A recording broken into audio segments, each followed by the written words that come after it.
This week, we're looking at the infrastructure promises party leaders are making.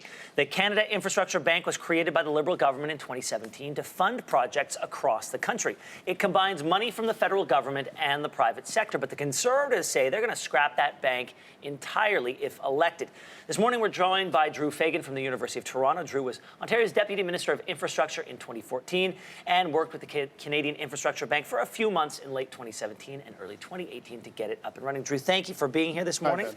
All right, since becoming operational last year, the bank has funded 7 large projects across the country. Do you think it's being used properly? Yeah, I think it is starting off reasonably well. It spent more than $3 billion. There's been criticism by the Conservatives that it isn't spending fast enough or adequately enough or being innovative enough. But that $35 billion is over 10 or 11 years. So they're actually relatively on track with regard to the spending. Okay, let's take a look at the 7 projects that are currently funded by the bank. A GO train expansion in Ontario, a high-speed rail between Toronto and Quebec City, a light rail expansion in Montreal, 2 water waste facilities in Ontario, a zero-carbon energy plant in BC, and a shipping terminal in Montreal. Are these the kinds of projects that the bank should be funding? In other words, if the bank didn't exist, would these projects find funding?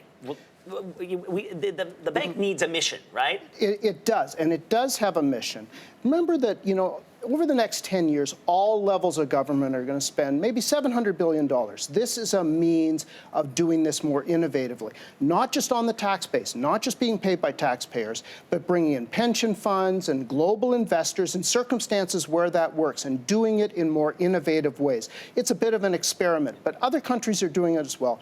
Australia, Great Britain, others. In that sense, we're catching up a little bit. In fact, the big Canadian pension funds, they've invested globally. They really haven't invested at home. This is an opportunity for them to do that. But innovation, to me, when I hear that, I also hear a certain amount of risk, right? Yep. It's not the conventional infrastructure, roads and electrifying this or that. So I look at this list here, and I see a lot of traditional infrastructure components. One thing, the zero-carbon energy plant in BC, that to me sounds like something other that maybe the bank should be investing in. Is that the sort of thing that the bank should be looking at as their mission as they go forward? Well, they've got a mandate from the government, the Liberal government, the previous Liberal government, to invest in green, to invest in transit, to invest in trade and transportation. So there will be some traditional projects in which they bring in investors and they raise revenue. A lot of the infrastructure we do is, again, just on the tax base.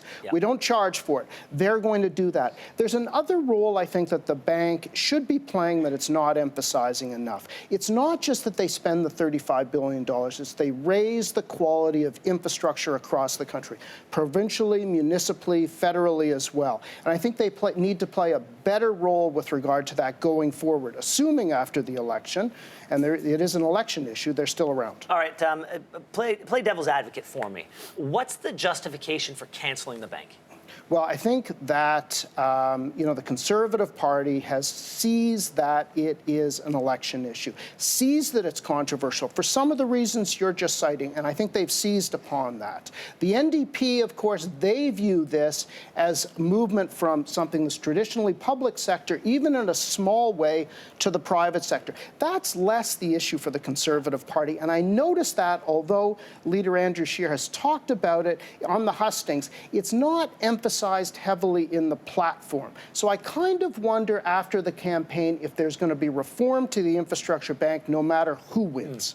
Drew, thank you very much. It's going to be something to pay attention to, certainly during the campaign and then also after this vote. We appreciate your time today. Thanks, Ben.